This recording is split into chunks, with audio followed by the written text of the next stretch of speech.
안녕하셨어요? 지혜로운 정약사입니다.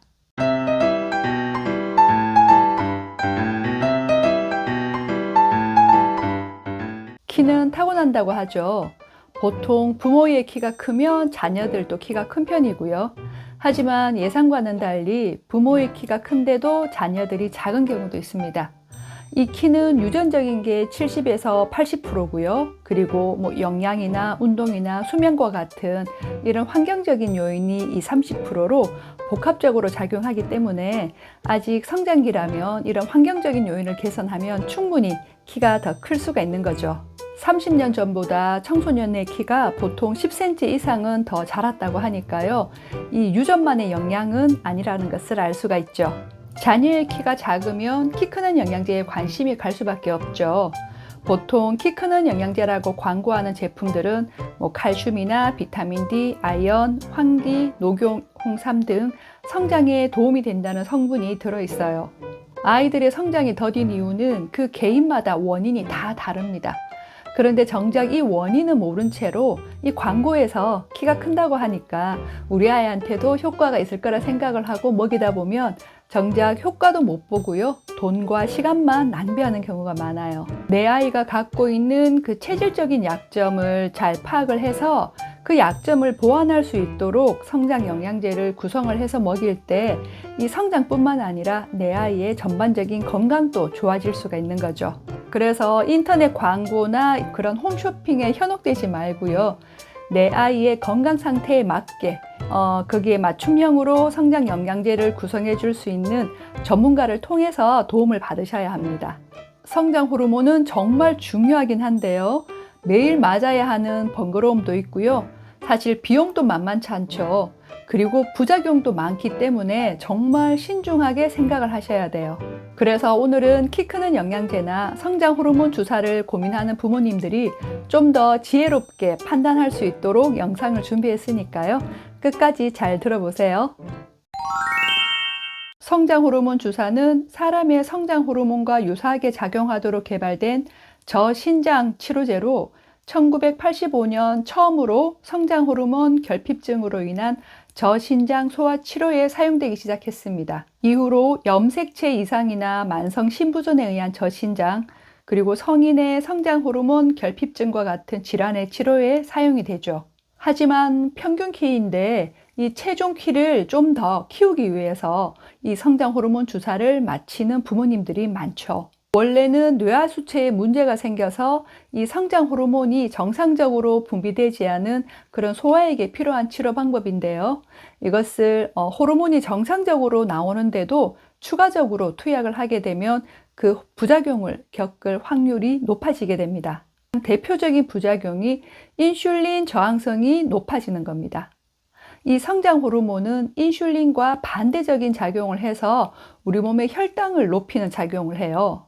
그래서 당뇨를 유발할 수 있기 때문에 주기적으로 혈당을 체크를 해서 부작용이 있는지를 관찰을 해야 합니다. 실제로 국내에 유통되고 있는 20여 종의 성장 호르몬제는 저신장이 아닌 일반인을 대상으로 하는 임상시험이 진행되지 않았기 때문에 저신장증이 없는 경우에는 어떤 효과가 나타나는지 확인된 바가 없다는 것이 식약처의 공식적인 입장입니다.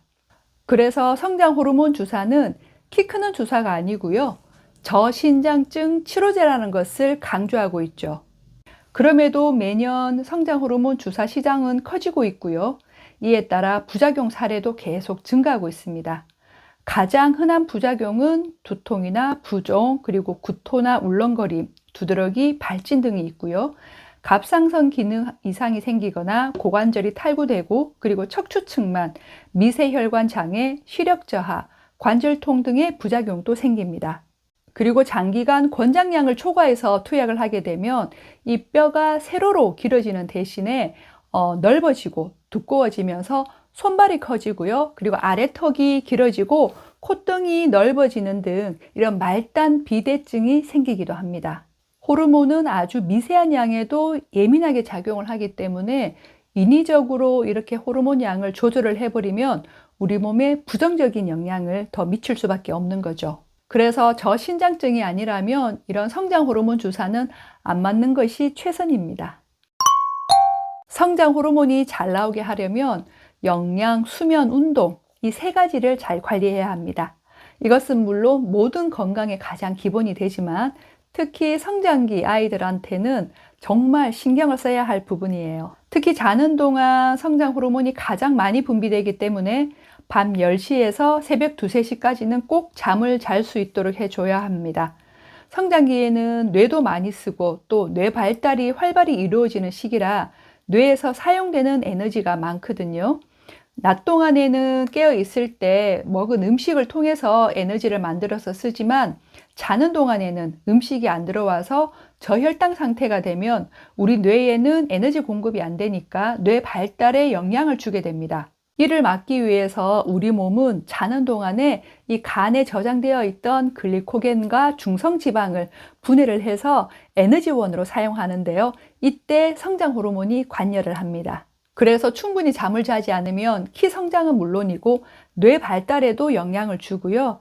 또 비만이 올 확률도 높아지게 됩니다. 살이 찌면 성장 호르몬이 체지방을 연소하는 데 쓰여서 성장이 더뎌지니까 살이 찌지 않도록 식습관을 잘 관리해 줘야 하고요.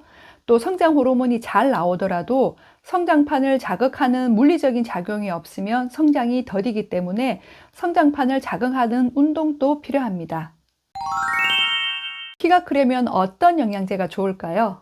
영양제를 선택하기 전에 먼저 봐야 할 것은 이 영양제가 효과가 잘 날 수 있도록 몸 상태를 만드는 겁니다. 아이의 건강 상태를 잘 체크를 해서 키를 크지 않게 하는 요인들을 개선해 주는 거죠.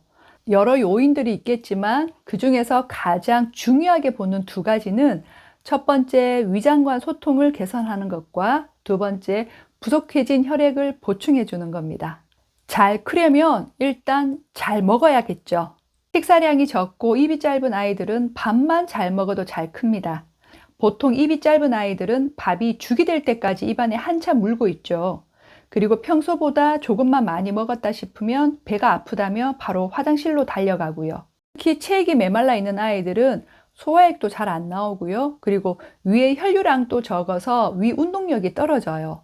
그래서 음식물이 위장에 오래 머물게 되면서 위를 자극하니까 불편해서 식사를 거부하거나 적게 먹게 되는 거죠. 그리고 제대로 소화가 안 된 음식물이 장으로 내려가면 장을 자극하기 때문에 또 장 환경도 나빠지게 되고요. 성장에 필요한 영양소들은 장에서 흡수가 되기 때문에 장 환경이 나빠지면 아무리 좋은 음식과 아무리 좋은 영양제를 먹어도 효과를 제대로 못 봅니다. 또 장 환경이 안 좋아서 가스가 차고 속이 불편하게 되면 예민해져서 짜증도 잘 내고 또 수면의 질도 떨어지죠. 그리고 장과 간은 장간 순환이라고 해서 바로 연결이 됩니다. 장내의 나쁜 유해균이나 가스나 독소들은 간으로 가서 해독 과정을 거치게 됩니다. 이 해독에 많은 에너지를 쓰게 되면 상대적으로 성장에 필요한 단백질과 이런 성장 호르몬을 합성하는 데 쓰이는 에너지는 부족하게 되겠죠. 뇌에서 분비되는 성장 호르몬은 간에서 인슐린 유사 성장 인자인 IGF-1이 분비되게 하는데요. 이 IGF-1이 뼈와 근육을 성장시킵니다. IGF-1이 잘 작용하려면 간이 해독에 쓰는 에너지를 줄여서 호르몬을 합성하고 분비하는 역할을 잘 하도록 장 건강을 관리하는 게 중요해요. 그리고 성장에 필요한 비타민들도 장내 유산균에 의해서 합성이 됩니다. 보통 장 건강을 위해 유산균을 먹는데요. 아무리 좋은 유산균이 들어와도 장 환경이 나쁘면 아무 소용이 없습니다. 윗물이 맑아야 아랫물이 맑은 법이죠. 그래서 저는 장 환경을 개선하려면 유산균보다는 위장간 소통을 개선하는 영양요법을 먼저 선택을 합니다. 아이들 성장 영양제 하면 가장 먼저 뭐가 떠오르시나요? 우리나라 사람들은 칼슘이나 비타민, 홍삼, 녹용 이런 것들을 생각하잖아요. 근데 미국이나 유럽 같은 경우에는 성장기부터 시작해서 사춘기와 청소년기까지 가장 1순위로 꼽는 영양제가 바로 철분제입니다. 철분은 빈혈, 보통 이렇게 생각을 많이 하시죠. 철분은 혈액 생성을 도와서 산소와 영양소를 우리 몸 세포 곳곳으로 전달해서 세포가 잘 성장할 수 있도록 하는 역할을 해요. 저는 키 크는 영양제를 추천할 때 조혈 영양제를 꼭 함께 드리는데요. 이렇게 비유를 하면 쉬울 것 같아요. 한 나라에서 도시가 건설되기 위해서 땅을 다지고 건물을 세우려면 먼저 도로가 나고요. 그리고 그 도로 위로 뭐 벽돌이나 시멘트나 목재와 같은 이런 건축 자재들이 운반이 되죠. 우리 몸으로 비유하면 이 혈관이 도로가 되고요. 이 건축 자재들은 혈액에 해당이 됩니다. 그래서 충분한 산소와 영양을 포함하고 있는 이 건강한 혈액을 만들어주는 조혈 영양제가 아이들 성장에는 가장 기본이 되는 거죠. 비염이나 축농증이 있는 아이들은 호흡으로 들어오는 산소 공급이 불량해서 성장에도 지장을 주지만 뇌로 가는 산소량이 부족해지면서 집중력과 학습력에도 지장을 줍니다.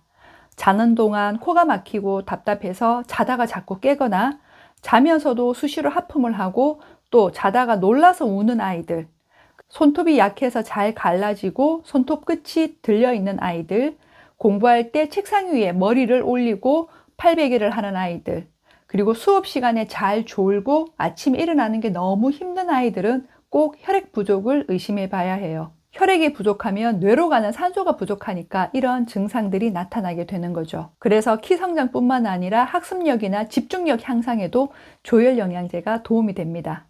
오늘 내용을 정리하면 성장 호르몬 주사는 저신장증이 아니라면 효과를 보장할 수도 없고 부작용의 위험이 있으니 정말 신중하게 선택해야 한다는 것이고요. 성장 호르몬이 잘 나오게 하려면 수면이나 운동, 영양과 같은 이런 환경적인 요인의 개선이 필요하다. 그리고 키 크는 영양제는 아이들의 체질적인 약점을 고려를 해서 선택을 해야 하는데요. 첫 번째는 위장간 소통을 개선해서 성장에 필요한 영양소가 잘 흡수되고 간에서 성장 호르몬 분비가 잘 이루어지도록 도와주고요. 두 번째는 세포에 산소와 영양을 충분히 공급해서 세포가 잘 성장하고 더불어 집중력과 학습력을 향상시키는 조혈 영양제의 도움이 필요합니다. 큰 키를 선호하는 사회적인 분위기 탓에 키가 작은 부모님들은 자녀들의 키가 작으며 마치 본인의 잘못인 것처럼 미안한 마음이 들죠. 그래서 키에 대한 컴플렉스를 갖지 않도록 하기 위해서 이것저것 정말 최선을 다해서 방법을 찾습니다.